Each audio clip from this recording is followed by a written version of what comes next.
مسلسل ہم سب مختلف عنوانات کے تحت حضور نبی اکرم صلی اللہ تعالیٰ علیہ وآلہ وسلم کی شان و عظمت کے بیان سے سرفراز ہوتے رہے ہیں، اور اجتماعیت کے ساتھ حضور نبی اکرم صلی اللہ تعالیٰ علیہ وآلہ وسلم کی بارگاہ میں خراج عقیدت اور محبت پیش کرنے کا شرف بھی حاصل کرتے رہے ہیں۔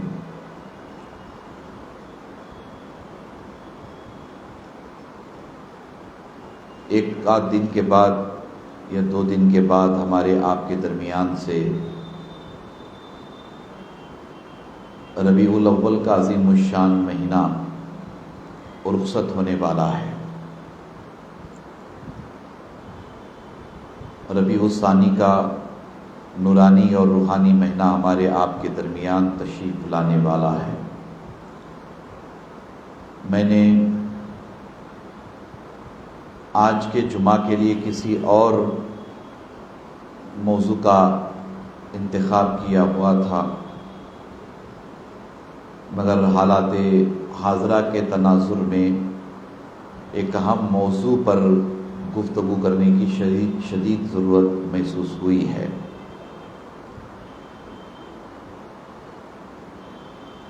اور وہ اہم موضوع اسلام اور مسجد الاقصی۔ اس وقت فلسطین میں بڑے پیمانے پر جنگ چل رہی ہے۔ یہود و نصارہ برسر پیکار ہیں، اور قبلہ اول کی آزادی کے لیے اہل ایمان مسلسل جد و جہد میں ہیں۔ حالات کس قدر پراکندہ اور متاثر ہیں میں سمجھتا ہوں کہ آپ میں، ہم میں، تقریباً ہم سب واقف ہیں۔ اگر سوئے ہوئے نہیں ہیں، بیدار ہیں، جاگ رہے ہیں، تو ہم سب کو پتہ ہے کہ اس وقت قبلہ اول کے آزادی کے لیے جد و جہد کرنے والے غیور مسلمان کن کربناک حالات سے گزر رہے ہیں۔ مختصر سے وقت میں اس اہم موضوع پر تھوڑی دیر گفتگو ہوگی۔ میں نے اسی مناسبت سے قرآن مجید کی سورۃ بنی اسرائیل سے اس آیت کریمہ کا انتخاب کیا ہے، اور یہ آیت کریمہ بڑی مشہور معروف آیت کریمہ، اور اکثر واقعہ معراج کے بیان کے موقع پر اس آیت کریمہ کو بطور دلیل ہم آپ علماء اہل سنت، علماء اسلام پیش کرتے رہتے ہیں۔ اور یہ آیت کریمہ بہت ہی مشہور، بہت ہی معروف اس حوالے سے ہے کہ اس آیت کریمہ میں سفر معراج کا بڑا خوبصورت ذکر ہے، اور سفر معراج کی شروعات مسجد حرام سے مسجد اقصی تک رہی۔ پہلا مرحلہ مسجد اقصی تک رہا، پھر مسجد اقصی سے یہ سفر 7 آسمانوں کو طے کرتا ہوا لامکہ تک پہنچا۔ میں اس تفصیل میں کہے بغیر آپ کی توجہ اس اہم موضوع کے مختلف پہلوؤں پر چاہوں گا۔ میں چاہوں گا کہ پوری توجہ کے ساتھ آپ میری گفتگو سماعت کریں، آپ کی توجہ ادھر ادھر نہ ہو، پوری توجہ کے ساتھ میری گفتگو سماعت کریں۔ سب سے پہلے یہ کہ ہمیں جاننا ہے، سمجھنا ہے کہ یہود و نصارہ کا عالم اسلام سے کیا پرابلم ہے، اسلام سے انہیں کیا تکلیف رہی ہے، اور اسلام کے ساتھ یہود و نصارہ کی کون سی تاریخ وابستہ ہے، جڑی ہوئی ہے۔ یہ چند پہلو ہیں، ان پہلوؤں پر ہمیں آپ کو توجہ کرنا ہے۔ جیسا کہ میں نے آپ سے عرض کیا تھا، اس سے پہلے بھی توجہ دلانے کی کوشش کی تھی کہ فلسطین میں، غازہ میں اس وقت جو جنگ چل رہی ہے، یا کئی سالوں سے فلسطین اور غازہ کے علاقے میں حالات کشیدہ ہیں، یہ یکایک کشیدہ نہیں ہوئے ہیں۔ آج کا آج ایسے ماحول بن گیا یا چند مہینوں میں یا چند سالوں میں یہ ماحول بنا، ایسا نہیں ہے۔ اس کی ایک تاریخ ہے، اسے جاننا سمجھنا ہمارے آپ کے لیے بے پناہ ضروری ہے۔ ویسے اسلام حضرت آدم علیہ السلام کے ساتھ اس دنیا میں تشریف لایا۔ روز اول سے عالم انسانیت کا تعلق عالم اسلام سے ہے۔ 1,24,000 کم و بیش انبیاء کرام علیہم السلام وقتاً فوقتاً اللہ کے بندوں کی رشد و ہدایت کے لیے اس دنیا میں تشریف لاتے رہے۔ ہر نبی کا دین دین اسلام رہا، ہر پیغمبر کا دین دین اسلام رہا۔ یہ بہت بڑا جھوٹ ہے کہ حضور نبی اکرم صلی اللہ تعالیٰ علیہ وآلہ وسلم کو بانی اسلام کہا جاتا ہے، یا یہ کہا جاتا ہے کہ اللہ کے رسول صلی اللہ تعالیٰ علیہ وآلہ وسلم اسلام لے آئے۔ یہ بہت بڑا جھوٹ ہے، یہ بہت بڑا فریب ہے، اور بہت ہی غلط قسم کی باتیں ہیں۔ سچ یہ ہے کہ اللہ تبارک و تعالیٰ نے حضرت آدم علیہ السلام کو دین اسلام دے کر اس دنیا میں بھیجا۔ ہر نبی، ہر پیغمبر دعوت دین اسلام کے لیے اس دنیا میں آتا رہا۔ ہر پیغمبر کا دین دین اسلام رہا۔ ہاں، اللہ تبارک و تعالیٰ نے اپنے محبوب صلی اللہ تعالیٰ علیہ وآلہ وسلم پر دین اسلام کو مکمل فرمایا، جیسا کہ قرآن مجید کی یہ آیت کریمہ الیوم اکملت لکم دینکم واتممت علیکم نعمتی ورضیت لکم الاسلام دینا۔ حضور نبی اکرم صلی اللہ تعالیٰ علیہ وآلہ وسلم آخری نبی بن کر، آخری پیغمبر بن کر اس دنیا میں تشریف لائے، اور آپ پر دین مکمل ہو گیا۔ نبوت اور رسالت کا دروازہ آپ پر بند کر دیا گیا۔ آپ صرف آخری نبی نہیں ہیں، بلکہ تمام نبیوں کے سردار بنا کر اللہ نے آپ کو پیدا فرمایا۔ تمام نبیوں کا قائد، تمام نبیوں کا رہبر، رہنما بنا کر اس دنیا میں پیدا فرمایا۔ حضور نبی اکرم صلی اللہ تعالیٰ علیہ وآلہ وسلم خاتم الانبیاء بھی ہیں اور امام الانبیاء بھی ہیں۔ آپ پر نبوت و رسالت اللہ تبارک و تعالیٰ نے تمام فرما دی۔ یہود و نصارہ، چونکہ حضرت موسیٰ علیہ السلام سے ان کا اپنا تعلق یہودیوں کا ہے، اور نصارہ کا تعلق یا عالم تثلیث کا تعلق، عیسائیوں کا تعلق حضرت عیسیٰ علیہ السلام سے ہے۔ قرآن مجید جب ہم پڑھتے ہیں، سورۃ بنی اسرائیل کا مطالعہ کرتے ہیں، یا یہ کہ بنی اسرائیل کے تعلق سے سورۃ بقرہ وغیرہ میں، سورۃ آل عمران میں مختلف آیات کے ذریعہ اللہ تبارک و تعالیٰ نے ان کا ذکر کیا ہے، وہ پڑھتے ہیں، تو یہ بات بہت ہی واضح طور پر سمجھ میں آتی ہے کہ بنی اسرائیل یا یہود و نصارہ اپنے آپ کو ہمیشہ دوسروں سے بہتر سمجھتے تھے۔ ان کی اپنی ذہنیت یہ تھی کہ روئے زمین پر جتنے انسان ہیں، ان انسانوں میں سب سے زیادہ سپیریئر ہم لوگ ہیں، سب سے زیادہ افضل و اعلیٰ ہم ہیں، اس لیے کہ ہم حضرت موسیٰ علیہ السلام کے ماننے والے ہیں، ہم بنی اسرائیل ہیں، ہم یہود ہیں، ہم حضرت موسیٰ علیہ السلام کو فالو کرنے والے ہیں۔ ان کی اپنی ذہنیت شروع سے ایسی ہی تھی۔ پھر ان کا ایک بہت بڑا طبقہ مدینہ منورہ میں بھی آباد تھا، اور مدینہ منورہ سے قریب میں خیبر ہے، علاقہ خیبر میں بھی وہ لوگ آباد تھے، بہت مضبوط تھے، مالی اعتبار سے فائنینشیل کنڈیشن وغیرہ ان کی بہت مضبوط تھی۔ حضور نبی اکرم صلی اللہ تعالی علیہ وآلہ وسلم کی پیدائش سے متعلق جو بشارتیں توریت اور انجیل میں دی گئی تھی، ان بشارتوں سے بھی وہ لوگ واقف تھے۔ انہیں پتا تھا، ان کے بڑے بڑے جو علماء تھے، بڑے بڑے ان کے علم والے راہب وغیرہ تھے، انہیں پتا تھا، وہ لوگ توریت انجیل کو پڑھے ہوئے تھے، انہیں پتا تھا کہ قریب میں آخری نبی کا ظہور ہونے والا ہے، اور وہ آخری نبی سارے نبیوں کا سردار ہوگا، یہ بھی انہیں پتا تھا۔ یہ بھی وہ جانتے تھے کہ وہ عرب کے علاقے میں پیدا ہوگا، یہاں تک انہیں معلوم تھا کہ وہ اہل قریش میں سے ہوگا، اور اللہ تعالیٰ اس پیغمبر کو ہاشمی گھرانے میں پیدا فرمائے گا۔ بہت زیادہ ان کی اپنی گہرائی کے ساتھ سٹڈی تھی، مطالعہ تھا۔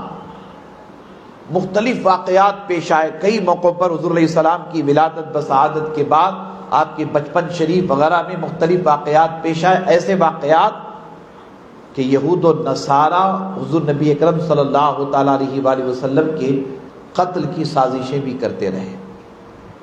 ان کی اپنی سوچ اس زمانے سے یہ بنی ہوئی تھی کہ یہ آخری نبی بن کر اس دنیا میں آئیں گے، ان کی پیدائش کے بعد ہم لوگ دوسرے نمبر پر ہوں گے، ہماری حیثیت ختم ہو جائے گی، ہمارے پیغمبروں کی نبوت اور رسالت جن پر ہم ایمان لائے ہوئے ہیں وہ پیچھے ہو جائیں گے، اور ہم آگے یہ مسلمان آگے ہو جائیں گے۔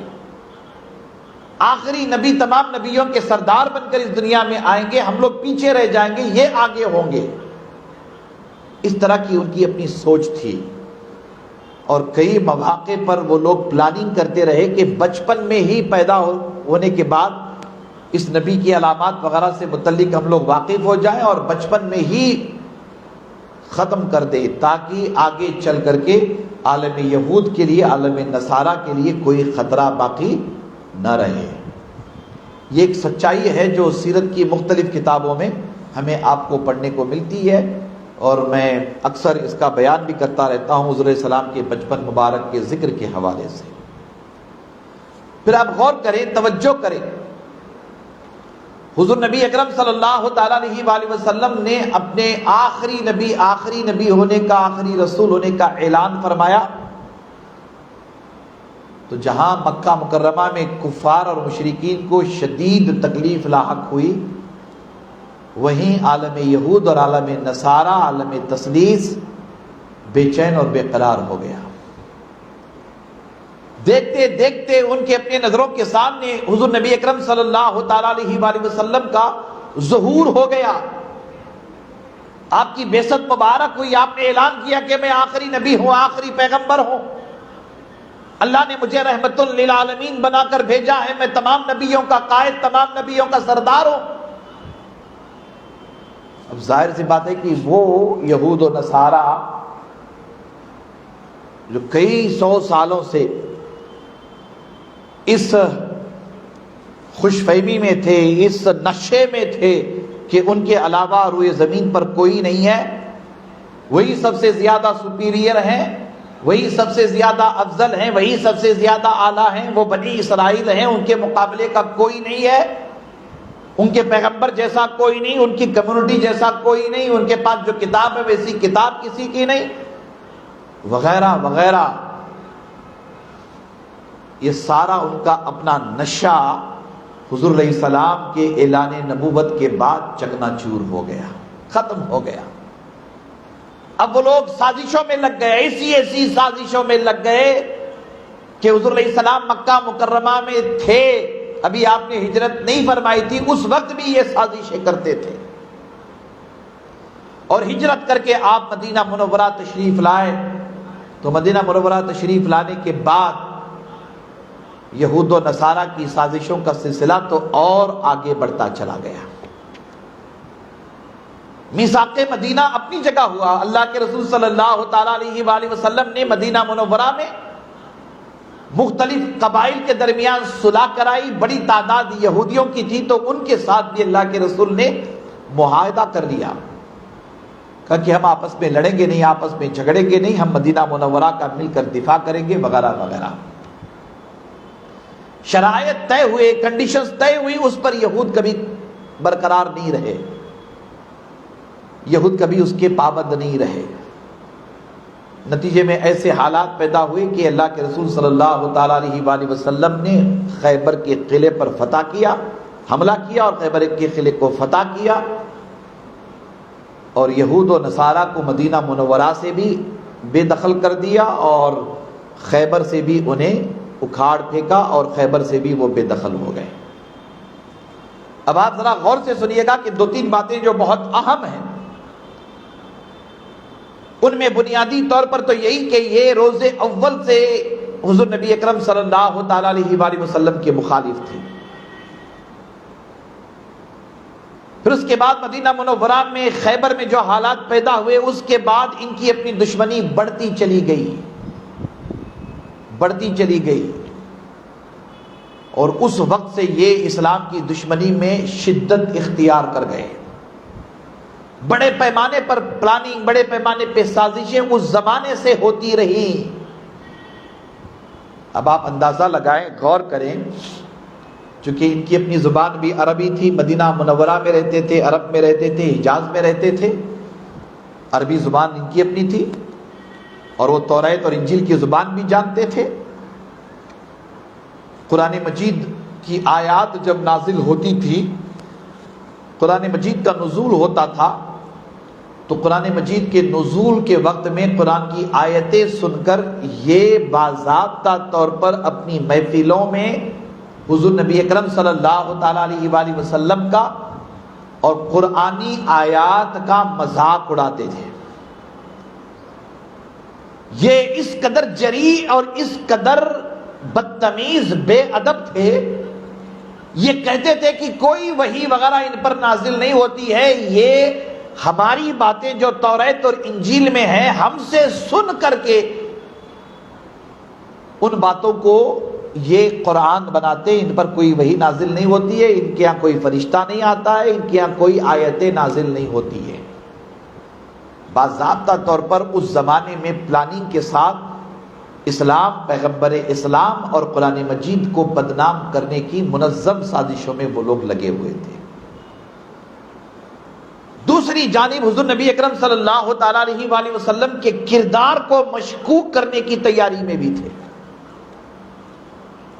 ایسی ایسی باتیں گھڑی گئی، ایسی ایسی روایتیں گھڑی گئی جو آج بھی کتابوں میں محفوظ ہے، جو حضور نبی اکرم صلی اللہ تعالیٰ علیہ وآلہ وسلم کے شایان شان نہیں ہے۔ بدقسمتی سے ایسی روایتیں حدیث کی بڑی بڑی کتابوں میں آ گئی۔ بخاری، مسلم جیسی کتابیں ان روایتوں سے محفوظ نہیں رہ سکی۔ ایسی ایسی روایتیں گھڑ کر کے اللہ کے رسول صلی اللہ علیہ وسلم کی طرف منسوب کی گئی۔ مثال کے طور پر میں بتاؤں آپ کو، حضور نبی اکرم صلی اللہ تعالیٰ علیہ وآلہ وسلم پر جادو کیا گیا۔ آپ میں سے اکثر بہت ساری روایتیں سنے ہوں گے، اکثر بیان بھی کیا جاتا ہے ان روایتوں کو، علماء بھی بیان کرتے رہتے ہیں، ہم لوگ سنتے رہتے ہیں کتابوں میں، بلکہ تفاسیر وغیرہ میں بھی بہت ساری باتیں اس طرح کی آ گئی ہیں۔ حضور نبی اکرم صلی اللہ تعالیٰ علیہ وآلہ وسلم پر جادو کیا گیا۔ کہاں جادو کیا گیا؟ مدینہ منورہ میں کیا گیا۔ کس نے کیا؟ یہودیوں نے کیا۔ اچھا، اس کی کاٹ کے لیے کون سی صورتیں نازل ہوئی؟ کہا سورت فلق اور سورت ناس نازل ہوئی۔ سورت فلق اور سورت ناس، یہ دو صورتیں نازل ہوئی، قل اعوذ برب الفلق، قل اعوذ برب الناس۔ اور اللہ کے رسول نے حضرت علی کو حکم دیا کہ علی جاؤ، جا کر کے فلاں کنویں کے نیچے جادو کر کے وہ فلاں فلاں چیزیں رکھی ہوئی ہیں، وہ ایک دھاگا ہے، اسے گانٹیاں ڈالی گئی ہیں، ایک ایک آیت پڑھو، ایک ایک گانٹی کھول دو۔ ادھر حضرت علی گانٹیاں کھولتے گئے، ادھر اللہ کے رسول کے بدن مبارک پر یا جادو کا اثر جو آپ پر تھا وہ ختم ہو گیا۔ اس طرح کی باتیں اکثر کہی جاتی ہیں، کہی جاتی ہیں، کہی گئی ہیں، لکھی گئی ہیں وغیرہ وغیرہ۔ اب میں ہمارے مسجد کے جو امام صاحب ہیں مولانا صوفی شاہ، ان سے کہوں گا کہ وہ قرآن مجید لے آئیں اور ذرا دیکھیں کہ سورۃ فلق اور سورۃ ناس، یہ جو دو صورتیں ہیں، یہ صورتیں مکہ میں نازل ہوئیں یا مدینہ میں نازل ہوئیں؟ یہ دو صورتیں مکہ میں نازل ہوئیں یا مدینہ میں نازل ہوئیں؟ دیکھ لیا مولانا آپ نے؟ یہ دو صورتیں قرآن کی آخری مکی ہیں یا مدنی ہیں؟ جادو مدینہ منورہ میں کیا گیا اور اس کے کاٹ کے لیے صورت مدینہ منورہ میں نازل ہوئی. یہ ساری کتابوں میں باتیں لکھی ہوئی ہیں، صرف اتنا بتائیے کیا ہے؟ مکی ہے نا. دیکھیں کتنی بڑی باتیں، کیسی کیسی باتیں گھڑی گئی. یہ دو صورتیں تو مکہ میں نازل ہوئی اور حضور نبی اکرم صلی اللہ علیہ وسلم پر جادو کا اثر مدینہ میں ہوا، جادو کا واقعہ مدینہ میں پیش آیا، اور یہ دو صورتیں مکہ میں نازل ہوئیں. اب ان دو صورتوں کا نزول کا تعلق اور مدینہ منورہ میں جادو کا تعلق، دونوں میں کہیں سے کوئی مطابقت نہیں ہے. یہودیوں کی پلاننگ کیا تھی کہ حضور علیہ السلام پر جادو کے اثرات کو واضح کر کے، انہیں روایتیں بنا کر، انہیں گھڑ کر کے یہ بتایا جائے کہ دیکھیے حضور نبی اکرم صلی اللہ علیہ وسلم پر جادو ہوا، آخری نبی پر جادو کیا گیا، وغیرہ وغیرہ. وہ کیوں؟ وہ اس لیے کہ وہ جادو کے مقابلے میں حضرت موسیٰ علیہ السلام کو پیش کرتے ہیں. کہتے ہیں کہ دیکھیے فرعون کا دربار ہے اور فرعون کے دربار میں ایک سے بڑھ کر کے ایک جادوگر ہے، اور حضرت موسیٰ علیہ السلام کے مقابلے میں بڑے بڑے جادوگر ہیں. وہ ایسے جادو دکھاتے تھے تو ایسے ہاتھ لکڑی پھینکتے تھے تو وہ اژدہا سانپ بن جاتا تھا. حضرت موسیٰ علیہ السلام پر جادو کرنے کی انہوں نے بہت کوشش کی، مگر حضرت موسیٰ علیہ السلام پر جادو کا اثر بولیے نہیں ہوا.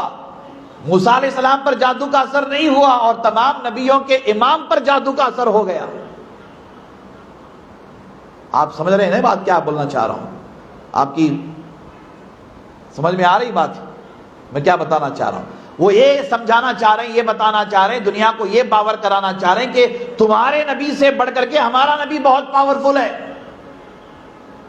تمہارے نبی پر جادو کا اثر ہو گیا، ہمارے نبی پر جادو کا اثر نہیں ہوا.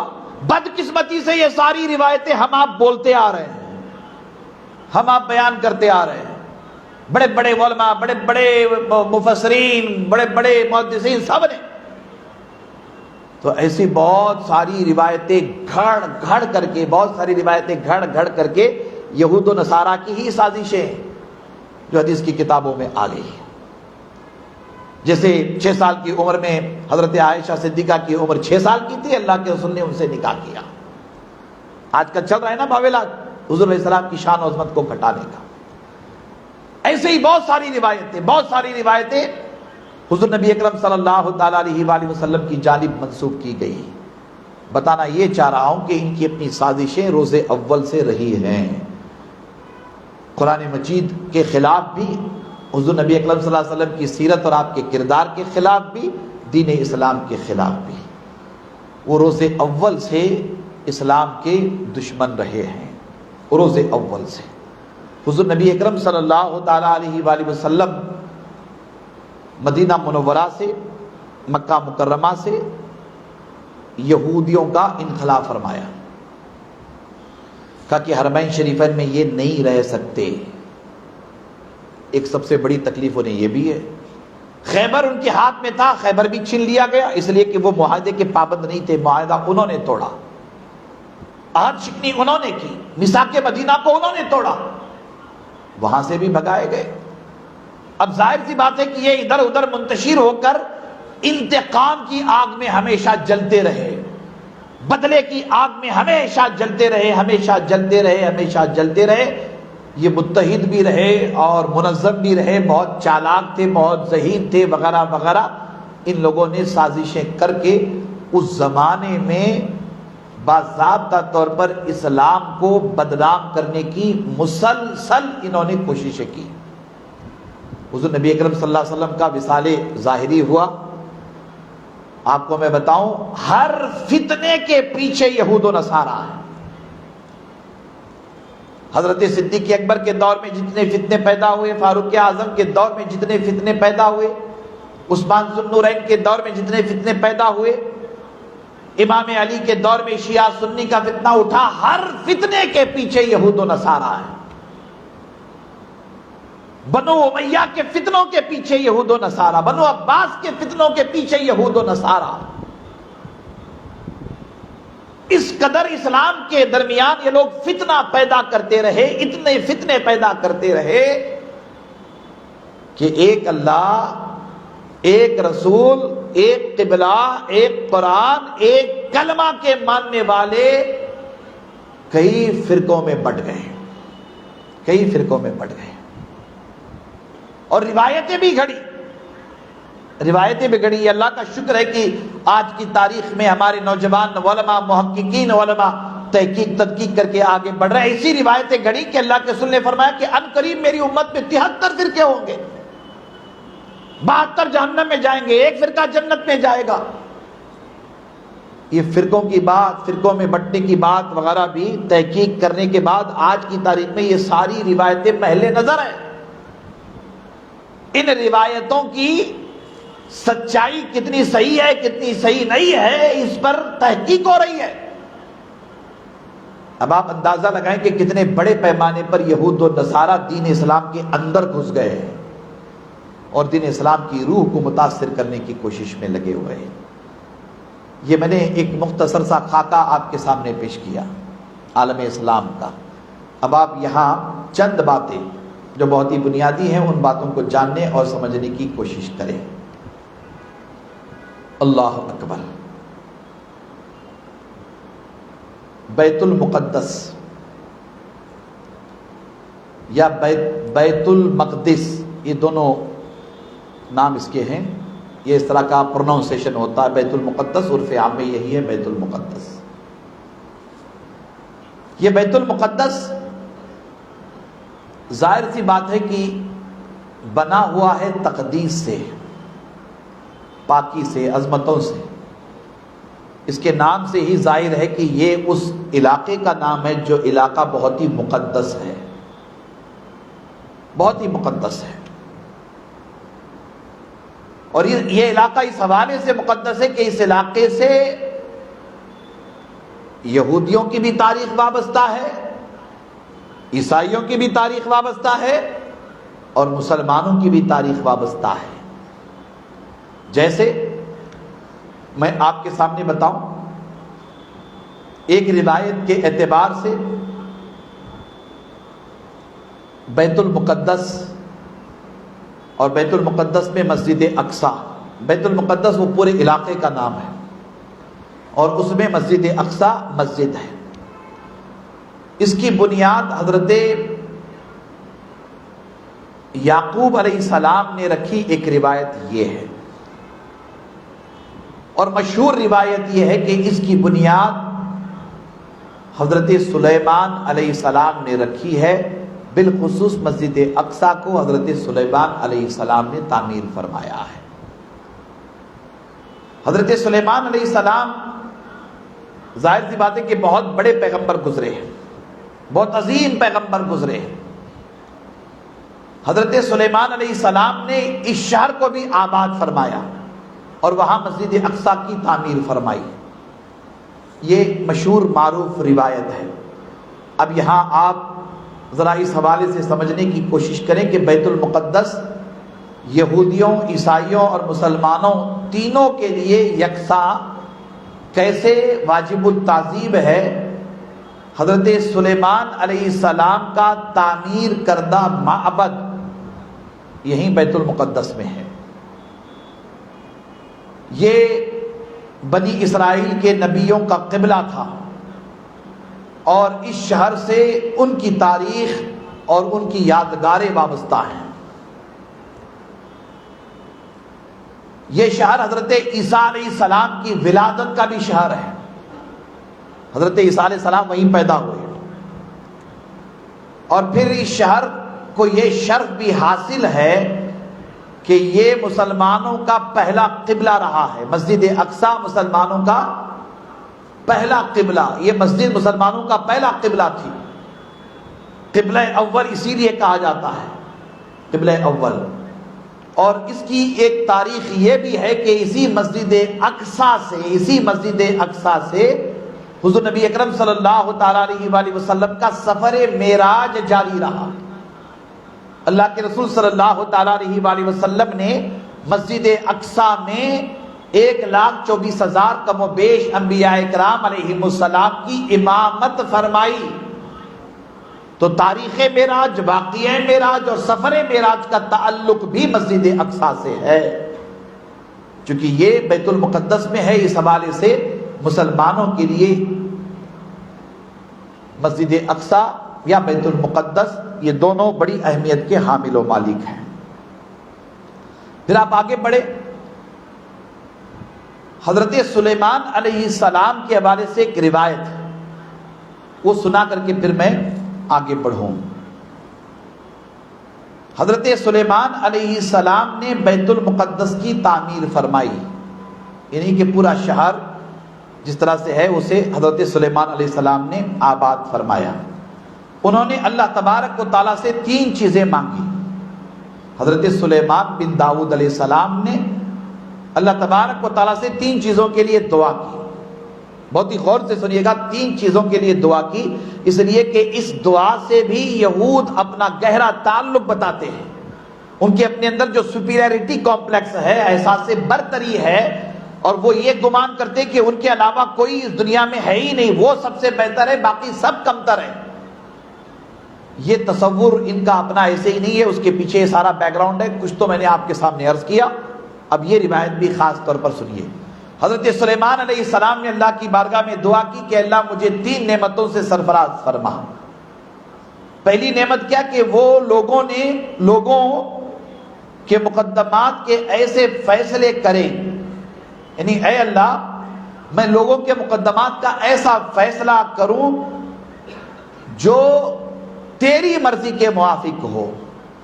یعنی کہ حضرت سلیمان علیہ السلام نے اللہ کی بارگاہ میں یہ دعا کی کہ مولا مجھے عدل و انصاف کرنے والا بنا اور ایسے فیصلے کرنے والا بنا کہ میں وہ فیصلہ کروں تو وہ فیصلہ بس تیری مرضی کے موافق ہو، یا عین تیری مرضی کے موافق میں فیصلہ کروں. اللہ تبارک و تعالیٰ نے حضرت سلیمان علیہ السلام کی یہ دعا قبول فرمائی اور اس نعمت سے حضرت سلیمان علیہ السلام کو سرفراز فرمایا. پھر اس کے بعد انہوں نے دعا کی کہ اے اللہ میں ایسی سلطنت مانگتا ہوں جو مجھ سے پہلے کسی کو نہیں دی گئی اور میرے بعد بھی ایسی سلطنت کسی کو نہیں دی جائے گی. مولا مجھے ایسی نعمت عطا فرما، یعنی ایسی بادشاہت آپ نے مانگی. اللہ تبارک و تعالیٰ نے حضرت سلیمان علیہ السلام کو ایسی بادشاہت بھی عطا فرمائی. اکثر ہم واقعات بیان کرتے رہتے ہیں، حضرت سلیمان علیہ السلام کی بادشاہت، آپ کی سلطنت کا تذکرہ ہوتا رہتا ہے. ایسی سلطنت عطا فرمائی.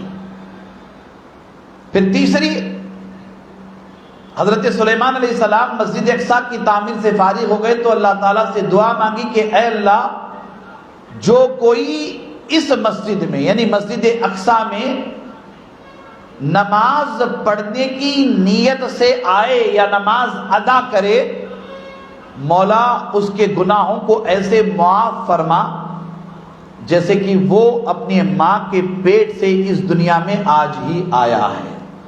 یعنی پیدا ہونے والا بچہ جیسے معصوم ہوتا ہے، مولا اسے گناہوں سے بھی ایسے معصوم بنا. یہ 3 دعائیں حضرت سلیمان علیہ السلام نے مانگی. ان میں یہ دعا کہ اے اللہ مجھے ایسی سلطنت عطا فرما کہ ایسی سلطنت کسی کو تو نے نہیں دی اور میرے بعد بھی کسی کو نہیں دے گا. تو یہودیوں کا ایک کانسیپٹ ہے، ان کی اپنی سوچ یہ ہے کہ دنیا پر حکومت صرف ہم کر سکتے ہیں، ہمارے علاوہ دنیا پر کوئی حکومت نہیں کر سکتا. ان کی اپنی سوچ یہ ہے کہ ہم دنیا میں انصاف جسٹس ہم ہی کر سکتے ہیں، ہمارے علاوہ کوئی نہیں کر سکتا. اس لیے کہ اللہ نے ہمارے بڑے بڑوں کو یہ قوت دی ہے، یہ اقتدار دیا ہے، یہ پاور دیا ہے. دوسرے نمبر پر، تیسرے نمبر پر دعاؤں میں جو بھی ہے، ان دعاؤں میں مسجد اقصیٰ کی تعمیر ہے، گناہوں کی بخشش ہے، وغیرہ وغیرہ. اب آپ اسی سے اندازہ لگائیں کہ یہ لوگ ان دنوں سے، اس تاریخ سے باضابطہ طور پر اسی سوچ کے حامل و مالک ہیں کہ وہ سب سے برتر ہیں، ان کے علاوہ اور کوئی نہیں ہے، ان کے علاوہ اور کوئی نہیں ہے. یہی ان کی اپنی سوچ رہی. پھر آپ آگے بڑھیں اور آگے بڑھ کر ذرا سا اسے بھی دیکھیں کہ اس کا ایک تاریخی جو پس منظر ہے وہ اس حوالے سے بہت ہی اہمیت رکھتا ہے کہ بیت المقدس چونکہ یہ پہاڑوں کے درمیان آباد شہر ہے، ہر طرف پہاڑ ہی پہاڑ ہے، پہاڑی پہاڑ ہے۔ ان میں ایک پہاڑ کا نام سیہونی ہے، اس پہاڑ کا نام ہے سیہونی، جس پر مسجد اقصی اور قبۃ الصخرہ یہ تعمیر ہوا ہے۔ وہ پہاڑ جس کا نام سیہونی ہے، اسی پہاڑ پر یہ مسجد بنی ہوئی ہے، مسجد الاقصی اسی پہاڑ پہ بنی ہوئی ہے۔ اب یہ کوہ سیہون کے نام سے ہی مشہور ہے، اور یہودیوں کی جو عالمی تحریک ہے، عالمی تحریک سیہونیت اسی پہاڑ سے منسوب نام کے حوالے سے مشہور ہے۔ ہم لوگ کہتے نہیں کہ یہ سب سیہونی ہے، سیہونیت ہے، یہ سیہونیت کا جو لفظ ہے اسی پہاڑ سے منسوب ہے، اور اسی پہاڑ سے نسبت کے طور پر یہودی اس لفظ کا استعمال کرتے ہیں، اور عالمی طور پر سیہونیت کا جو لفظ استعمال ہوتا ہے وہ اسی علاقے کی نسبت کی بنیاد پر ہے۔ ایک تعارف ہو گیا۔ پھر حضرت ابراہیم علیہ السلام اور ان کے بھتیجے حضرت لوط علیہ السلام اور بھی بہت سارے پیغمبر بیت المقدس کی طرف سفر کرتے رہے، ہجرت کر کے وہ وہاں آباد بھی رہے، قیام بھی رہا، کئی نبیوں کا وہ پیغمبروں کا مسکن بھی رہا۔ اور جیسا کہ میں نے سورۃ بنی اسرائیل کی آیت تلاوت کی، سبحان الذی اسری بعبدہ لیلا من المسجد الحرام الی المسجد الاقصی الذی بارکنا حولہ لنریہ من آیاتنا انہ هو السمیع البصیر۔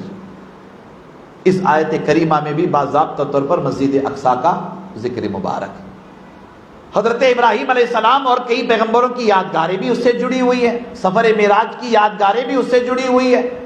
اللہ کے رسول صلی اللہ علیہ وسلم نے سارے نبیوں کی امامت فرمائی، یہ یادگار بھی اس سے جڑی ہوئی ہے۔ اس حوالے سے بھی بیت المقدس اور مسجد الاقصی مسلمانوں کے لیے بڑی اہمیت کے حامل و مالک ہیں۔ پھر آپ آگے بڑھیے اور اسے جاننے اور سمجھنے کی کوشش کیجئے کہ 624 عیسوی ہجری کے اعتبار سے 16 ہجری کے اعتبار سے 16 ہجری، حضرت فاروق اعظم کا دور۔ حضرت فاروق اعظم امیر المومنین ہیں، خلیفۃ المسلمین ہیں۔ فاروق اعظم کے دور میں اللہ تبارک و تعالیٰ نے عالم اسلام کو فتوحات عطا فرمائی، بڑے بڑے ممالک حضرت فاروق اعظم کے دور خلافت میں فتح ہوئے۔ کیسر و کسریٰ کا ہم لوگ ذکر کرتے ہی رہتے ہیں۔ تاریخ اسلام میں ایسے اس زمانے کے سپر پاور حضرت فاروق اعظم رضی اللہ تعالی عنہ کی خلافت کے رعب اور دبدبے اور آپ کی مومنانہ شان کے آگے کہیں سے بھی کھڑے نہیں ہو سکے۔ اللہ تبارک و تعالیٰ نے حضرت فاروق اعظم کے دور خلافت میں اسلام کو فتوحات عطا فرمائی، بڑی بڑی جنگیں عالم اسلام جیتتا رہا، مسلمان جیتتے رہے، صحابہ تابعین جیتتے رہے۔ حضرت فاروق اعظم کے دور میں بحمدہ تعالی بیت المقدس بھی فتح ہوا۔ یہی حضرت فاروق اعظم کا دور 16 ہجری۔ حضرت خالد بن ولید نے باضابطہ طور پر بڑے پیمانے پر اسلامی لشکر کی قیادت فرمائی تھی، بڑے بڑے صحابہ اس جنگ میں شامل تھے۔ چاروں طرف سے بیت المقدس کا جب محاصرہ ہوا، یہودیوں نے دیکھا کہ اب ہم مسلمانوں سے لڑ نہیں سکتے، اب ہم مسلمانوں سے مقابلہ نہیں کر سکتے، اس لیے کہ ان کے اپنے سامنے ساری تفصیلات موجود تھی کہ بڑے بڑے ممالک مسلمان فتح کر چکے ہیں، بڑی بڑی جنگیں مسلمان جیت چکے ہیں، ان کی طاقت کے آگے ہم کھڑے نہیں رہ سکتے۔ یہودیوں کا ایک ہمیشہ سے پلان رہا، وہ بڑے چالاک اور بڑے مکار بھی رہے ہیں۔ چالاک اور مکار ایسے کہ جب تک لڑ سکتے لڑتے رہتے ہیں، اور جب لڑ نہیں پاتے ہیں تو صلح کے لیے آ جاتے ہیں، صلح کے لیے آ جاتے ہیں۔ مکاری ان کی بڑی اپنی رہتی ہے۔ اس زمانے میں بھی اس طرح کے ہی حالات ہوئے۔ محاصرے کو دیکھ کر یہودیوں نے کہا کہ ہم آپ سے جنگ نہیں کرنا چاہتے، ہم آپ سے صلح کرنا چاہتے۔ حضرت فاروق اعظم مدینہ منورہ میں تھے، یہودیوں نے پیغام بھجوایا کہ نہیں، امیر المومنین آپ کے بنفس نفیس تشریف لائیں ہمارے یہاں، ہم ان کے ساتھ معاہدہ کریں گے، ہم کوئی جنگ نہیں چاہتے۔ حضرت فاروق اعظم رضی اللہ تعالی عنہ تشریف لے گئے۔ راستے میں حضرت خالد بن ولید اور اسلامی کمانڈر سے ملاقات ہوئی، مجاہدین اسلام سے ملاقات ہوئی، بڑے بڑے صحابہ سے ملاقات ہوئی جو مسلسل جنگوں میں لگے ہوئے تھے، مسلسل مار کارائی میں لگے ہوئے تھے۔ حضرت فاروق اعظم نے اسلامی سپہ سالاروں کو ایک خوبصورت لباس میں دیکھا، ایسے کپڑوں میں دیکھا جو بادشاہوں کے کپڑے ہوتے ہیں، ایسے لباس میں دیکھا جو مہنگے لباس ہوتے ہیں، قیمتی کپڑا، ایسے قیمتی کپڑے وہ پہنے ہوئے تھے، لباس ان کا بڑا مہنگا تھا۔ حضرت فاروق اعظم نے سپہ سالارہ نے اسلام کو اس لباس میں دیکھ کر کے فرمایا تھا، غصے میں آ کر کے فرمایا تھا، اور یہ فاروق اعظم کے تاریخی الفاظ ہیں۔ حضرت فاروق اعظم فرماتے ہیں کہ اے صحابیوں، میں تمہیں اس لباس میں دیکھ رہا ہوں، جو لباس امیروں کا لباس ہے، جو لباس بادشاہوں کا لباس ہے، جو لباس دنیا داروں کا لباس ہے۔ غصے میں آ گئے فاروق اعظم، فرمایا کہ چند ہی سالوں میں دنیا آپ پر غالب آ گئی، چند ہی سالوں میں دنیا میں آپ کھو گئے، چند ہی سالوں میں دنیا کے عیش و آرام میں آپ مست ہو گئے، یہ کیسا لباس میں تمہارا دیکھ رہا ہوں۔ حضرت فاروق اعظم کے یہ الفاظ تھے کہ آپ نے فرمایا تھا کہ اگر یہی حالت تمہاری رہی تو فاروق اعظم نے فرمایا تھا کہ 100-200 سالوں کے اندر دشمن تم پر غالب آ جائے گا، یہی حالات تمہارے رہے تو 100-200 سالوں میں دشمن تم پر غالب آ جائے گا۔ کیا معنی مطلب تھا؟ حضرت فاروق اعظم یہ بتا رہے تھے کہ یہ جو لباس تم نے پہن رکھا ہے، یہ لباس ہمارے شایان شان نہیں ہے، ہمارے لباس میں تو سادگی ہے، ہمارے لباس میں تو سادگی ہے، سادگی پسند کی اللہ اور اللہ کے رسول نے۔ یہ کیسا لباس تم لوگوں نے پہن رکھا ہے، اتنی دنیا داری اچھی نہیں ہے، یہ حضرت فاروق اعظم نے فرمایا تھا۔ پھر ادھر یہ بھی فرمایا، بلکہ حضرت فاروق اعظم کی خدمت میں یہ عرض کیا گیا کہ اے خلیفۃ المسلمین، یہ قیمتی لباس تو ایک دکھاوا ہے، اصل میں ہم لوگ ہتھیار کو چھپانے کے لیے اتنا قیمتی لباس پہنتے ہیں۔ جب یہ بات اسلامی سپہ سالاروں نے فاروق اعظم کی خدمت میں پیش کی تو حضرت فاروق اعظم کا غصہ تھوڑا سا ٹھنڈا ہو گیا، اور پھر باضابطہ طور پر یہ سلسلہ چلا۔ حضرت فاروق اعظم بیت المقدس پہنچے، وہاں معاہدہ ہوا اور معاہدے کی شرائط وغیرہ سب طے ہوئی۔ اللہ تبارک و تعالیٰ نے 16 ہجری میں مسجد اقصیٰ اور بیت المقدس کو مسلمانوں کے حوالے فرمایا، مسلمان اپنے قبضے میں لے کر کے باضابطہ طور پر بیت المقدس وغیرہ کی نگرانی بھی کی، خدمت بھی انجام دی۔ یہ 16 ہجری کی میں بات کر رہا ہوں، مگر یہودی خاموش نہیں تھے، وہ مسلسل لگے ہوئے تھے کہ کس طرح سے ہمارا کھویا ہوا وقار ہم لوگ حاصل کریں، کس طرح ہم لوگ بیت المقدس کو دوبارہ حاصل کریں، کس طرح ہم بیت المقدس کا قبضہ لے لیں، مسجد اقصیٰ کو حاصل کریں۔ اللہ اکبر، یہ بات دھیان میں رکھیے گا کہ بیت المقدس ہو، مسجد اقصیٰ ہو، ہمارا دین یہی تعلیم دیتا ہے کہ جب تک اللہ اور اس کے رسول کے حکم کے مطابق یہ چلتے رہے، عالم اسلام بھی ان کے ساتھ رہا، عالم اسلام بھی ان کی معاونت کرتا رہا۔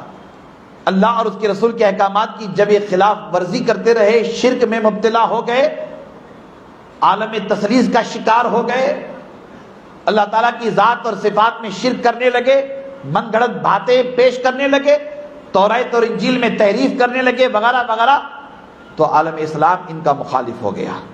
اتنی ہی بات ہے، اس سے ہٹ کر کے اور کوئی مسئلہ نہیں ہے۔ اب بیت المقدس کو دوبارہ، مسجد اقصیٰ کو دوبارہ قبضہ میں لینے کی تیاری چلی، اور باضابطہ طور پر میں بتاؤں کہ 1099 عیسوی میں صلیبی جنگوں کا آغاز ہوا، صلیبی جنگوں کا آغاز ہوا، یہودی عیسائی یہ سب متحد ہو کر کے جنگوں کا آغاز ہوا عالم اسلام کے خلاف۔ اور اس موقع پر بڑے پیمانے پر صلیبیوں نے جنگیں لڑ کر کے پھر سے بیت المقدس پر قبضہ کر لیا، اور اس زمانے میں 70,000 مسلمانوں کو شہید کر دیا تھا۔ اس زمانے میں، میں 1099 عیسوی کی بات کر رہا ہوں، 1099 عیسوی کی بات، 70,000 مسلمانوں کو شہید کر دیا۔ اسی لیے اس زمانے سے بیت المقدس کو شہیدوں کا شہر کہتے ہیں۔ کیا کہتے ہیں؟ شہیدوں کا شہر کہتے ہیں۔ بہت ہی غور سے سنیے گا، شہیدوں کا شہر کہتے ہیں۔ اللہ اکبر۔ پھر اس کے بعد اللہ تبارک و تعالی نے حضرت سلطان صلاح الدین ایوبی جیسی عظیم شخصیت کو عالم اسلام میں پیدا فرمایا۔ 1138 عیسوی میں سلطان صلاح الدین ایوبی رحمۃ اللہ تعالی علیہ کی پیدائش ہوئی۔ 1138 عیسوی، عراق تکریت ایک جگہ ہے، تکریت کے علاقے میں حضرت سلطان صلاح الدین ایوبی رحمۃ اللہ تعالی علیہ کی پیدائش ہوئی۔ یہ نام یاد رکھیں گے، سلطان صلاح الدین ایوبی۔ بہرحال ہم تو 2023 کے مسلمان ہیں، اور ایسے دور کے مسلمان ہیں کہ نہ ہمارے کہیں سے دین کا کوئی پتہ ہے، نہ ایمان کا، نہ اسلام کا۔ بہرحال ہم ہیں جیسے ہیں ہے نا۔ زیادہ مطلب ہے کہ ہم میں سے، آپ میں سے زیادہ کو یہ بھی نہیں معلوم کہ فلسطین میں جنگ چلی ہوئی ہے۔ ہم میں سے، آپ میں سے کوئی زیادہ یہ بھی نہیں جانتے کہ جذبہ جہاد کیا ہوتا ہے۔ ہم میں سے، آپ میں سے زیادہ نوجوانوں کو یہ بھی نہیں پتا کہ کیوں وہاں جنگ ہو رہی ہے، یہودی کسے کہتے ہیں، عیسائی کسے کہتے ہیں، یہ بھی نہیں معلوم۔ ہم لوگ اس قدر دنیا داری کے دلدل میں پھنسے ہوئے ہیں، دنیا داری کے چکر میں لگے ہوئے۔ اللہ اکبر۔ میں عرض کروں گا کچھ باتیں، 5-10 منٹ ہو سکتا ہے کہ زیادہ ہو جائے، مگر کہ آپ توجہ سے سنیں مجھے۔ سلطان صلاح الدین ایوبی رحمۃ اللہ علیہ کی پیدائش 1100، بولیے میرے ساتھ، 1138 عیسوی میں تکریت علاقہ ہے، عراق کا ایک شہر ہے، وہاں آپ کی پیدائش ہوئی۔ بہت کم لوگ جانتے ہیں، مگر یہ کہ یہ سچائی آپ تک میں پہنچانا چاہتا ہوں۔ اس وقت تک عالم اسلام کافی متاثر ہو گیا تھا، تقریباً حضور نبی اکرم صلی اللہ تعالیٰ علیہ وآلہ وسلم کی رحلت کو 500 سالوں کے قریب ہو گیا تھا، 500 سالوں کے قریب ہو گیا تھا۔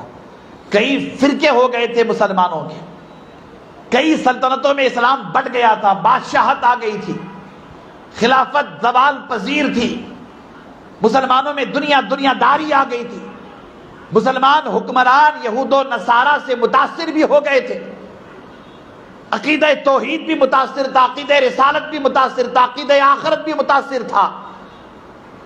مسلمانوں کے بڑے بڑے علماء منطق اور فلسفہ کے دلدل میں پھنسے ہوئے تھے، بڑے بڑے اسکالرز، بڑے بڑے علماء 1-2 دن 3 دن نہیں، کئی سالوں تک مناظرہ چلتا تھا، کئی سالوں تک مناظرہ چلتا تھا۔ بحث و مباحثے کا سلسلہ چھڑ گیا تو بحث و مباحثے کا سلسلہ کئی سالوں تک چلتا تھا۔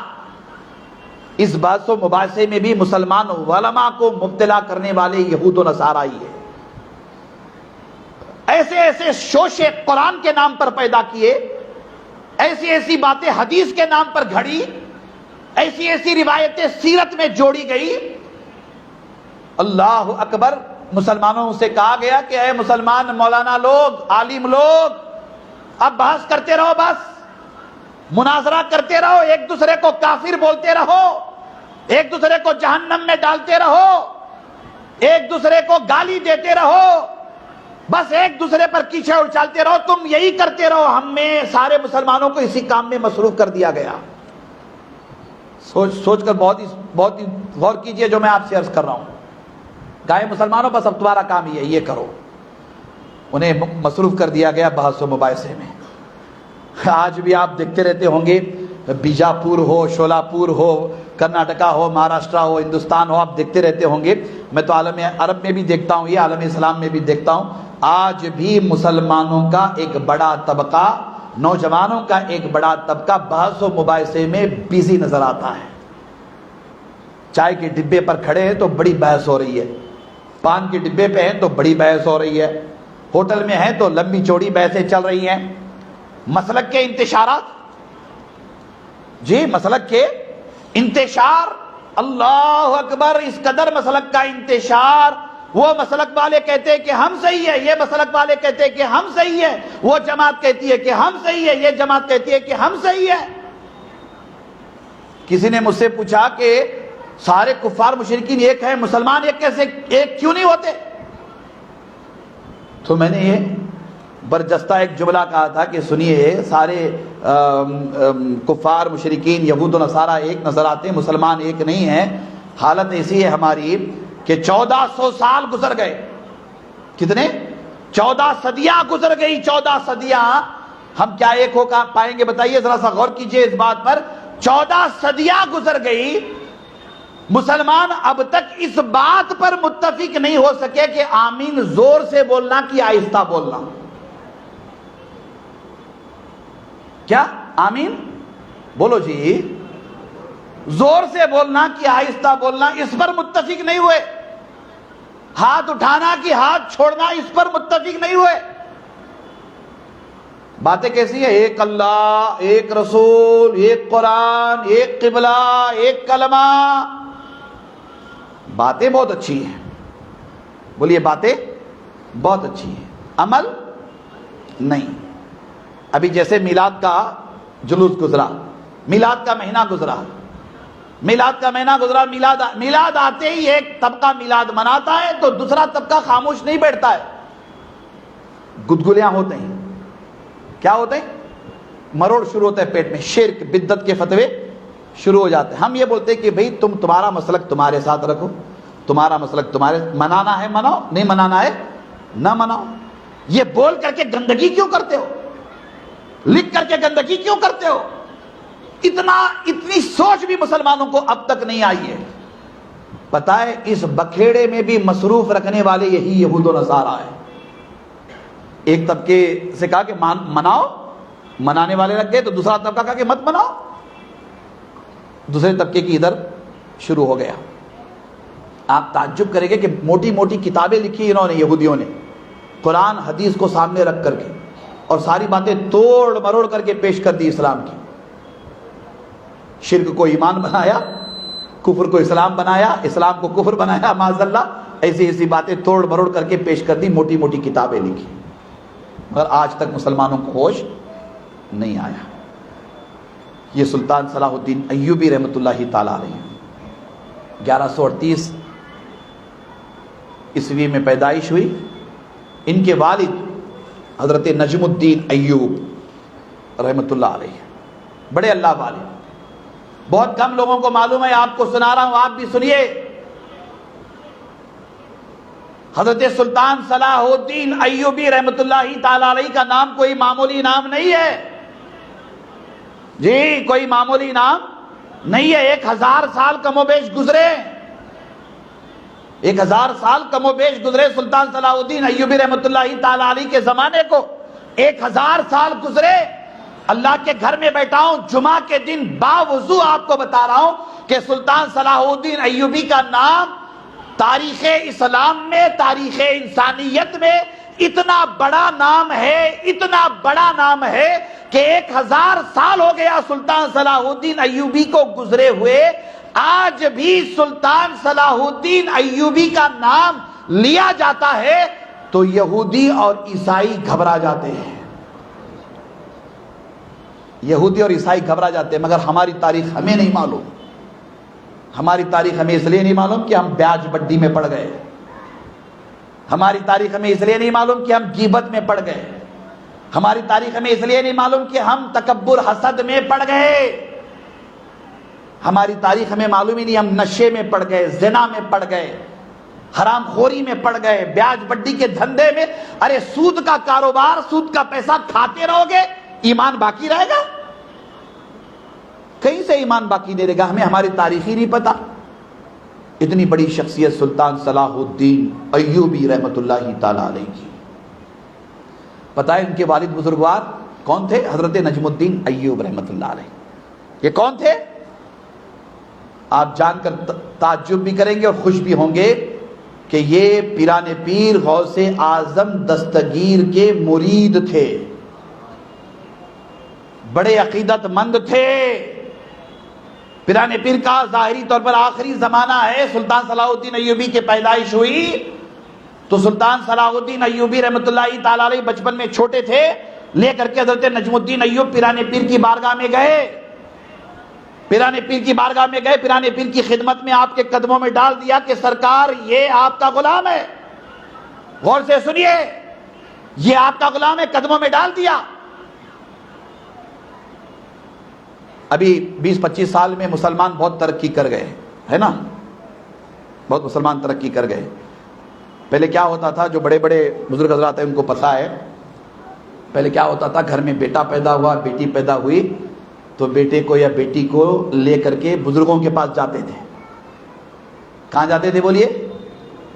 بولیے، بزرگوں کے پاس، فلاں مطلب کہ پیر صاحب ہیں، فلاں مولانا صاحب ہیں، فلاں امام صاحب ہیں، بڑے نیک متقی پرہیزگار، لے جاتے تھے، ان سے دعا کراتے تھے۔ اب مسلمان اتنے ترقی کر گئے کہ سارے بزرگ گھر ہی میں ہیں، ہے نا، سارے بزرگ کہاں ہیں بولیے جی، سارے بزرگ گھر ہی میں۔ اب تو کوئی کسی کو مانتا ہی نہیں ہے، سب اپنی جگہ علامت الدار ہیں، سب اپنی جگہ مفتی ہیں، سب اپنی جگہ مفتی اعظم ہیں، سارے بزرگ تو گھر ہی میں ہیں۔ سمجھ رہے بات میں کیا کہنا چاہ رہا ہوں؟ اتنی ترقی ہوئی ہے ہماری آپ کی، اتنی ترقی ہوئی ہے۔ وہ اللہ والوں کا دور تھا، اللہ والے ہوتے تھے مگر اللہ والوں کے قدموں میں لے جا کر اپنی اولاد کو رکھتے تھے۔ حضرت نجم الدین ایوب نے کہا کہ سرکار یہ آپ کا غلام ہے، آپ کے قدموں میں پیش کر رہا ہوں۔ سلطان صلاح الدین ایوبی رحمۃ اللہ تعالی علیہ کو پیرانے پیر کے قدموں میں پیش کیا گیا۔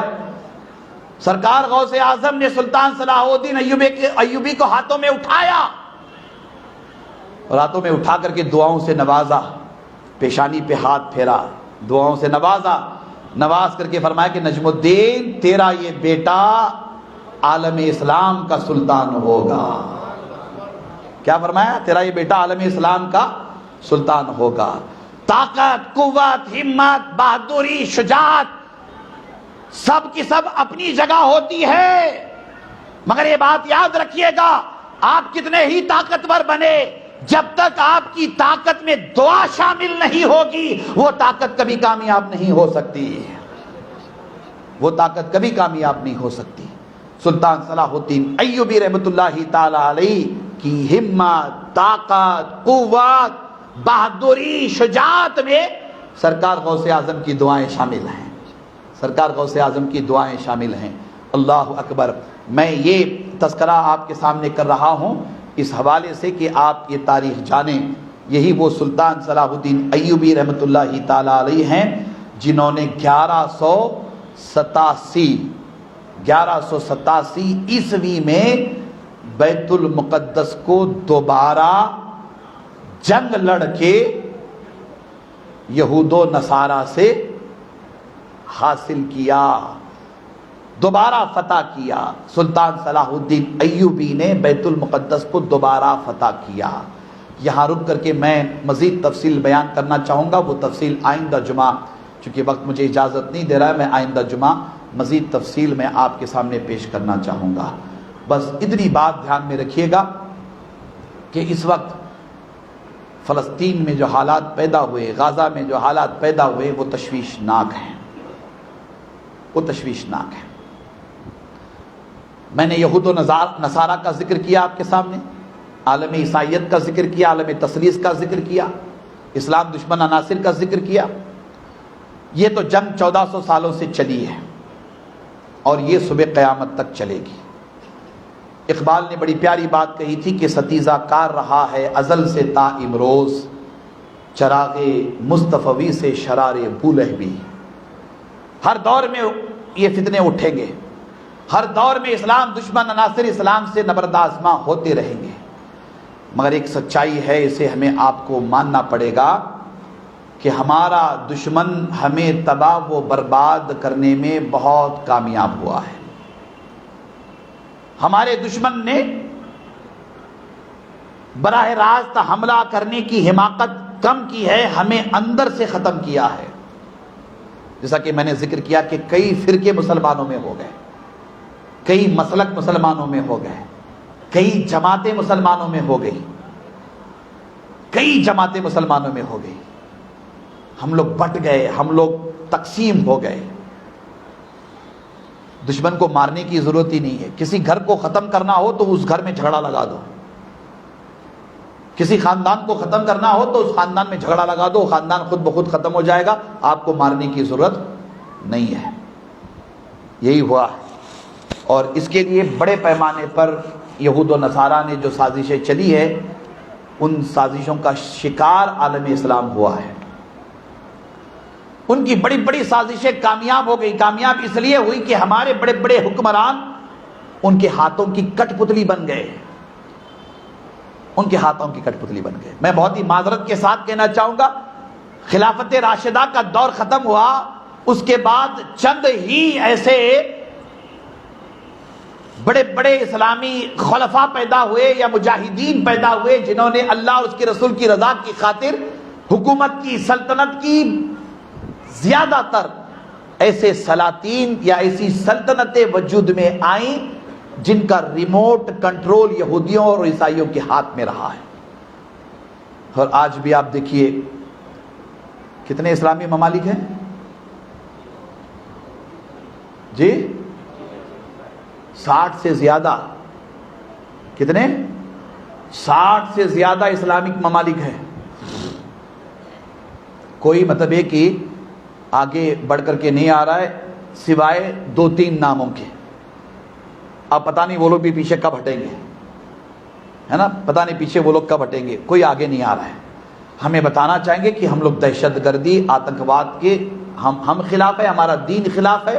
قرآن، حدیث، سیرت آپ دیکھیے، سامنے رکھیے، دہشت گردی، آتنکواد کا اسلام میں کہیں سے کوئی گزر نہیں ہے۔ اسلام آیا ہی دہشت گردی اور آتنکواد کو ختم کرنے کے لیے، مگر فلسطینیوں کی لڑائی اس حوالے سے نہیں ہے۔ فلسطینیوں کی لڑائی اس حوالے سے ہے کہ اسرائیل 1947 سے پہلے دنیا کے نقشے پر تھا ہی نہیں۔ دنیا کے نقشے پر 1947 سے پہلے اسرائیل تھا ہی نہیں۔ اس کی تفصیل میں آئندہ جمعہ مزید آپ کے سامنے بیان کروں گا۔ وہ تو فلسطینیوں کی زمین کو چھین کر کے، یہی یہود، یہی نصارہ کی سازش ہے، وہاں اسرائیل کو آباد کیا گیا، یہودیوں کو آباد کیا گیا۔ تاریخ ہے، پورا عالم انسانیت جانتا ہے، پوری دنیا جانتی ہے کہ یہ سچائی ہے، یہ سچائی ہے۔ مگر آپ دیکھیں کہ اتنے ممالک ہیں، اتنے ممالک کے ہوتے ہوئے فلسطین تنہا ہے، فلسطین تنہا ہے۔ امریکہ کو دیکھیے، وہ بھی چونکہ انٹرنیشنل دادا گیری اسی کی رہتی ہے نا؟ دادا گیری تو سمجھتے ہیں نا، ہمارے بیجاپور میں زیادہ سمجھانے کی ضرورت نہیں، بیجاپور میں آسانی سے سمجھتے رہتے ہیں۔ دادا گیری دنیا میں یا ہمارے دیش میں دو ہی چیزیں چلتی ہیں، یا تو دادا گیری چلتی ہے تو بابا گیری چلتی ہے، دو ہی چیزیں چلتی ہیں۔ پیسہ کمانے کے دو آسان طریقے، ایک بابا گیری کرو یا ایک دادا گیری کرو، دو ہی چیزیں ہیں، آرام سے پیسہ کماؤ۔ دادا گیری تو امریکہ کی انٹرنیشنل لیول پہ ہے، وہ دادا گیری کر رہا ہے۔ اب آپ دیکھیں کہ اللہ تبارک و تعالیٰ نے فلسطینیوں کو دین کا کیسے جذبہ عطا کیا ہے۔ ان کے جذبے کے سامنے ہمارا جذبہ دیکھیے کیسے ہے۔ فرق کتنا ہے بتاؤں آپ کو، وہ روشن چراغ ہے اور ہم لوگ بجھے ہوئے ہیں۔ ان کا ایمان روشن ہے، ہمارا ایمان بجھا ہوا۔ میں ایسے لوگوں کو جانتا ہوں کہ ایک موقع پر ایف آئی آر کرنے کی بات آئی تھی، کسی نے بکواس کی تھی اسلام کے خلاف، حضور کے خلاف ایف آئی آر کرنے کی بات آئی تھی، بڑی بڑی باتیں ہوئی تھی کہ میں ایف آئی آر کروں گا، میں آگے آؤں گا، میں ایسا کروں گا، میں ویسا کروں گا۔ پولیس اسٹیشن میں گئے، وہاں پر سب لکھا کر کے جب فون کیا جا رہا ہے تو فون کافی دیر تک سوئچ آف رہا۔ اس کے بعد کہنے لگے کہ نہیں، میری طبیعت خراب ہے، میری طبیعت خراب ہے۔ حالت ایسی ہے ہماری، سمجھ رہے ہیں؟ حالت ایسی، جیسے بھی ہیں حضور کی امت ہے، حضور کے غلام ہیں، جیسے بھی ہیں۔ چلیے، یہ ایک بھرم ہے، اس بھرم کے سہارے ہم آپ آگے بڑھ رہے ہیں۔ فرق کتنا ہے بتاؤں آپ کو میں فلسطینیوں میں اور ہمارے درمیان۔ آپ نے دیکھا ہوگا کہ فلسطینیوں کے چھوٹے چھوٹے بچے، وہ بڑی بڑی راکٹیں، بڑے بڑے بم گرتے رہتے ہیں، وہ بم کے مقابلے میں ایک چھوٹا بچہ اپنے ہاتھ میں پتھر لیے ہوئے ہے۔ وہ نہیں سمجھ رہے آپ، کہاں سی سمجھتے ہیں جی؟ بیاج بڈی اکتا ہو گئی، نہ منہ کھلتا، نہ دماغ کھلتا، نہ دل کھلتا، کہاں سی جانا بات ہے؟ 5 منٹ میں زیادہ بولا تو سب گھڑی دیکھنے لگتے ہیں، گھڑی نہیں سمجھے۔ سمجھے گی بھی نہیں. اس لیے آپ کے ہمارے سروں پر جو لوگ بیٹھ کر کے پیشاب کر رہے ہیں, پیخانہ کر رہے ہیں نا, وہ اسی وجہ سے ہے, وہ اسی وجہ سے ہے. ہمیں برباد کرنے کے لیے دشمنوں کی ضرورت نہیں, ہمارے خود ہی ہمارے لیے کافی ہے, ہمارے خود ہی ہمارے لیے کافی ہے. اللہ اکبر. ایک چھوٹا سا پتھر لے کر کے وہ بم کا مقابلہ کرنے کے لیے ایک بچی کھڑی ہے, سمجھ رہے ہیں. وہ ایک بڑی مشہور تصویر ہو گئی تھی کہ وہ یہودی فوجی ایک بچے کو ایسے AK-47 دکھا رہا ہے, AK-47, اور وہ بچے کے ہاتھ میں کچھ نہیں ہے. وہ بچے کے ہاتھ میں کچھ شاید ایک لکڑی کا ٹکڑا یا کھلونا کچھ ایسا تھا اس کے ہاتھ میں, یا کچھ ایسا تھا. وہ AK-47 دکھا رہا ہے تو اس کا جذبہ دیکھو, وہ فلسطینی بچے کا اس کا جذبہ دیکھو کہ وہ ڈر نہیں رہا ہے اس سے, وہ غصے میں اسے وہ بھی آنکھیں دکھا رہا ہے. وہ کہہ رہا ہے کہ تو اگر AK-47 لیا ہے تو میرے ہاتھ میں بھی پتھر ہے نا. پتہ ہے کیا ہے ہمارے میں اور یہودی فلسطین کے مسلمانوں میں فرق کیا ہے؟ بتا رہا ہوں میں, وہاں کے مسلمانوں میں ہمارے میں فرق کیا ہے. میں صرف فلسطین کی بات کر رہا ہوں. فرق یہ ہے کہ وہ جینے کے لیے زندہ نہیں ہے. فلسطین کے مسلمان جینے کے لیے زندہ نہیں, ہم لوگ جینے کے لیے زندہ ہیں. بولیے, ہم لوگ جینے کے لیے زندہ ہیں. اور فلسطین کے مسلمان جینے کے لیے زندہ نہیں ہے, وہ شہادت کے لیے زندہ ہے. وہ کس کے لیے زندہ ہے؟ شہادت کے لیے.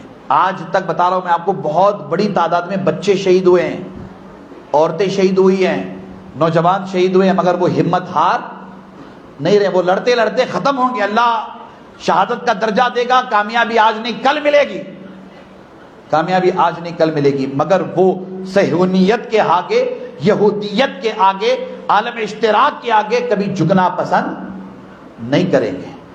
ہماری آپ کی یہ ذمہ داری ہونی چاہیے کہ ہم آپ پرامن طریقے سے ان باتوں کو سنیں.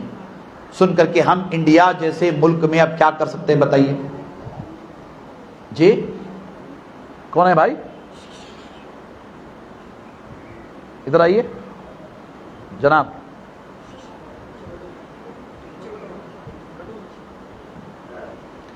انڈیا جیسے ملک میں ہم آپ کیا کر سکتے ہیں بتائیے؟ ہم آپ کیا کر سکتے ہیں؟ بہت سارے نوجوان کہتے ہیں جلوس نکالو, میمورنڈم دو, یہ کرو وہ کرو. ہماری ہی صفوں میں غدار گھسے ہوئے ہیں, ہے نا. میں زیادہ نہیں کہنا چاہتا ہوں. اس سے ہوگا بھی کچھ نہیں, ہوگا بھی کچھ نہیں. ظلم کے خلاف ہماری آواز کہاں پہنچے گی؟ ہمارا میمورنڈم ڈسٹ بن میں ڈال دیا جاتا ہے. ہماری آواز کہاں پہنچائی جائے گی؟ کہیں نہیں پہنچائی جائے گی. تو پورے ہندوستان کے بڑے بڑے علماء نے یہ ڈیسائیڈ کیا ہے, انڈیا کے بڑے بڑے علماء نے, سب مسلک کے علماء نے مل کر یہ ڈیسائیڈ کیا ہے کہ ہم لوگ راستوں پر بھی نہیں آئیں گے, ہم لوگ میمورنڈم بھی نہیں دیں. کس کو دیں میمورنڈم؟ کس کو دیں؟ اخلاق کو انصاف ملا, پہلو خان کو انصاف ملا جی, ملا پہلو خان کو انصاف, بلقیس بانو کو انصاف ملا, احسان جعفری کی بیوہ کو انصاف ملا. بولیے, انصاف ملا ہمیں کہیں سے؟ موب لنچنگ میں شہید ہونے والوں کو انصاف ملا. آپ کہاں انصاف لینے جائیں گے؟ کس سے انصاف لینے جائیں گے؟ کچھ نہیں. یہ ساری باتیں میں بہت ذمہ داری سے عرض کر رہا ہوں. تو اس لیے سب نے مل کر کے ڈیسائیڈ کیا کہ ہم لوگ راستوں پہ نہیں آئیں گے, نہ میمورنڈم دیں گے, نہ احتجاج کریں گے. ہم لوگ ذمہ داری کے ساتھ رجوع الی اللہ کریں گے. ہم اللہ کی بارگاہ میں دعاؤں کا اہتمام کریں گے. اور ظاہر سی بات ہے کہ میری آپ کی کوئی طاقت نہیں ہے, سب سے بڑی طاقت تو دعا کی طاقت ہے. اس لیے میں کہہ رہا ہوں کہ کم سے کم فلسطینیوں کے لیے دعا کا اہتمام کرو. 5 وقتہ نماز کی پابندی کرو. فجر کی نماز کے بعد جو دعا کی جاتی ہے وہ قبول ہوتی ہے. تہجد کے لیے اللہ توفیق عطا فرمائے تو تہجد میں اٹھو, دعا کا اہتمام کرو. تہجد میں جو دعا کی جاتی ہے وہ قبول ہوتی ہے. اتنا تو کر سکتے ہیں نا, اتنا تو کر سکتے. اسے بزدلی نہ سمجھیے, اسے بزدلی نہ سمجھیے. ابھی چند دن پہلے وہ علی گڑھ مسلم یونیورسٹی کے نوجوانوں نے, اسٹوڈنٹس نے ایک پروٹیسٹ کیا. پروٹیسٹ ہوا تو پروٹیسٹ کے فوراً بعد ان پر FIR, اور FIR کے بعد بلڈوزر, ان کے گھروں پر بلڈوزر چلایا جا رہا ہے. لاٹھی بھینس سب انہی کے ہاتھ میں ہے, سب کچھ ہوگا. اور ظاہر سی بات ہے کہ معاملہ بننے سے پہلے ہی بگڑ جائے گا، اس لیے احتیاطاً حکمت کے تحت سارے علماء نے یہ ڈیسائیڈ کیا ہے. ہم اسی بات پر عمل کریں گے انشاءاللہ تعالیٰ. کریں گے نا انشاءاللہ تعالیٰ؟ ہم اسی بات پر عمل کریں گے انشاءاللہ تعالیٰ. ہمارا دیش بہت عظیم ہے، ہمارا دیش بہت ہی اعلیٰ عرفہ ہے. ہمارے دیش میں رہنے بسنے والے 150 کروڑ ہندوستانی پیار محبت بھائی چارہ کے ساتھ رہتے. ہم اپنے دیش کے سنویدھان کا احترام کرتے، دیش کے سنویدھان کو رسپیکٹ کرتے. ہم پورا بھروسہ رکھتے ہمارے اپنے دیش کے سنویدھان پر، مگر حالات ہمیں اجازت نہیں دے رہے. ہم لوگ خاموش رہیں گے مگر دعاؤں کا اہتمام کریں گے. ہم اس بادشاہ کو اپنی بات سنائیں گے جس کی بادشاہت ازلی ہے اور ابدی ہے. نہیں سمجھے؟ کون ہے وہ بادشاہ؟ بولیے اللہ. ہم اس حاکم کو سنائیں گے فلسطینیوں کے بارے میں. ہم اس حاکم کو سنائیں گے فلسطین کے مظلوموں کے بارے میں. ہم اس حاکم کو سنائیں گے فلسطین کے مظلوم چھوٹے چھوٹے شہید بچوں کے بارے میں، بیواؤں نوجوانوں کے بارے میں جن پر دن رات اسرائیل ظلم کر رہا ہے. ہم اس حاکم کو سنائیں گے جو صرف حاکم نہیں احکم الحاکمین ہے.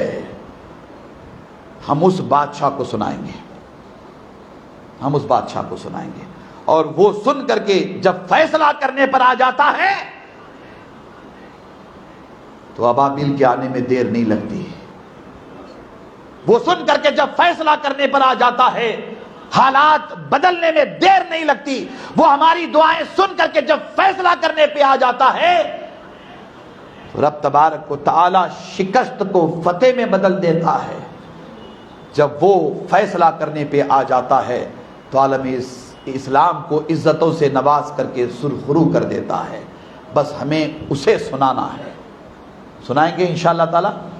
بولیے سب مل کر بولیے انشاءاللہ تعالیٰ. بچے چھوٹے چھوٹے جو شہید ہو رہے ہیں ذرا اپنے بچوں کو بھی دیکھو اور ان بچوں کو بھی دیکھو. یہ بچے تو ہمارے پاس ہیں، ان کے بچے شہید ہو گئے، ماں باپ کی گود خالی ہو گئے، ہے نا. کیا بیت رہی ہوگی ان پر، کس حال میں ہوں گے وہ. اسلامی ممالک، دبئی، برج خلیفہ، بڑے بڑے عمارتیں، بڑے بڑے ہوٹلز، 5 سٹار 7 سٹار، عیش و عشرت کے سارے سامان. وہاں بھوکے پیاسے ہیں سب. الیکٹریسٹی ختم ہو گئی، پانی نہیں پہنچ رہا ہے، کھانے کی چیزیں نہیں ہیں، وغیرہ وغیرہ. ذرا اتنا تو کر سکتے ہیں نا احساس. یہاں میں آپ سے کچھ نہیں میں آپ سے 1 روپیہ بھی نہیں مانگ رہا ہوں. میں 1 روپیہ بھی نہیں مانگ رہا ہوں. میں آپ سے صرف یہ چاہ رہا ہوں کہ 5 وقت نماز کے پابند بنو. یہ مت سمجھو کہ فلسطینیوں پر یہ وقت آیا ہے ہم بہت آرام سے یہاں محفوظ ہے، ایسا مت سمجھو. وہ کہتے ہیں نا کہ ادھر سے ادھر گھومنے پھرنے میں اعلیٰ ٹائم نہیں لگتا، بہت محفوظ ہیں. یہ مت سمجھو ہمارے سروں پہ بھی بیٹھ کے لوگ پیشاب کر رہے ہیں، پیخانہ کر رہے ہیں. سمجھ رہے ہیں نا آپ نوجوانوں؟ سمجھ رہے ہیں؟ لڑو مت، آپس میں بھیڑو مت. ہماری ایک ہی طاقت ہے، وہ ہمارا اتحاد، وہ ہمارا اتحاد ہے. مل کر رہو، ہمیشہ مل کر رہو، مل کر رہو. 5 وقتہ نماز کے پابند بنو. ہر نماز کے بعد تڑپ کر کے فلسطینیوں کے لیے دعا کرو. کریں گے نا دعا انشاءاللہ تعالی؟ ان کے لیے دعا کرو. بس انہیں دعاؤں کی ضرورت ہے. میں تو یہی کہتا ہوں کہ کوئی ان کا ساتھ دینے والا نہیں ہے، کوئی ان کا ساتھ دینے والا نہیں. بس اللہ کی بارگاہ میں یہی دعا کرنا ہے کہ مولا تو ساتھ دے، بس تیری مدد و نصرت شامل حال رہے. شہادت تیرا فیصلہ ہے. فلسطین کے غیور مسلمان شہادت کو گلے سے لگانے کے لیے ہمہ وقت تیار ہے. مولا تو غازی بنانا چاہتا ہے غازی بنا، تو شہید بنانا چاہتا ہے شہید بنا. مولا ہماری زندگیاں تیرے لیے ہیں، ہمارا جینا تیرے لیے ہے، ہمارا مرنا تیرے لیے ہے. بیجاپور کے اور ہندوستان کے مسلمانوں سنو، فلسطینی شہید ہونا پسند کرتے ہیں. اللہ تعالیٰ انہیں شہادت کی موت عطا فرما رہا ہے. اور ہماری سوچ اتنی بیمار ہوئی ہے کہ ہم ICU میں مرنا پسند کرتے ہیں. ہم ICU میں مرنا پسند کرتے ہیں. ہماری سوچ اتنی ہی ہے، اس لیے ہمارے سر پہ لوگ بیٹھ کے پیشاب کر رہے ہیں، پاخانہ کر رہے ہیں. اور یہ کرتے رہیں گے، یہ کرتے رہیں گے. ان کی سوچ شہادت ہے. ان کی تو شہادت ہے۔ اللہ اکبر۔ یہ چند باتیں میں نے آپ سے اس لیے عرض کی ہیں تاکہ آپ کے ذہن میں یہ باتیں منقش ہو جائیں اور کہیں سے بات ذرا سا سمجھ میں آ جائے۔ کچھ مت کرو، بس نماز کی پابندی کرو۔ کریں گے آپ لوگ انشاءاللہ؟ میں بڑی گزارش کر رہا ہوں آپ سے، بڑی محبت کے ساتھ گزارش کر رہا ہوں، نماز کی پابندی، فجر کی پابندی، قنوت نازلہ پڑھنا ہے تو وہ پڑھو، تہجد پڑھو، پڑھ کے دعا کرو اور گڑ گڑا کر کے دعا کرو۔ یار دعا کرو، ہم میں سے پتہ نہیں کس کی دعا باب اجابت تک پہنچ جائے گی، کب حالات بدلے گی، کچھ نہیں کہا جا سکتا۔ دعا کرو، کریں گے نا دعا انشاءاللہ تعالی؟ دعا کا اہتمام کرو، صرف دعا کرو فلسطینیوں کے لیے، متحد رہو، قانون کو اپنے ہاتھ میں مت لو، قانون کو اپنے ہاتھ میں مت لو۔ انشاءاللہ باذن اللہ اکابر علماء آگے پھر جو بھی فیصلہ کریں گے ہم آپ مل کر کے اس فیصلے کو مان کر کے آگے بڑھیں گے۔ اللہ تعالیٰ فلسطینیوں پر کرم فرمائے، قبلہ اول کو آزادی عطا فرمائے، فلسطینیوں کو نصرت عطا فرمائے، کامیابی عطا فرمائے، فلسطینیوں کو فتح عطا فرمائے، قبلہ اول کو آزادی عطا فرمائے۔ اللہ تبارک و تعالیٰ جتنے شہید ہوئے مولا سب کو جنت نعیم میں اعلیٰ جگہ عطا فرما۔ وہ معصوم بچے جو مولا شہید ہوئے ہیں، ان معصوم بچوں کی شہادت کو مولا اپنی بارگاہ میں قبول فرما۔ مولا تبارک و تعالیٰ وہ تصویریں، ان تصویروں کو دیکھ کر مولا کلیجہ منہ کو آ جاتا ہے۔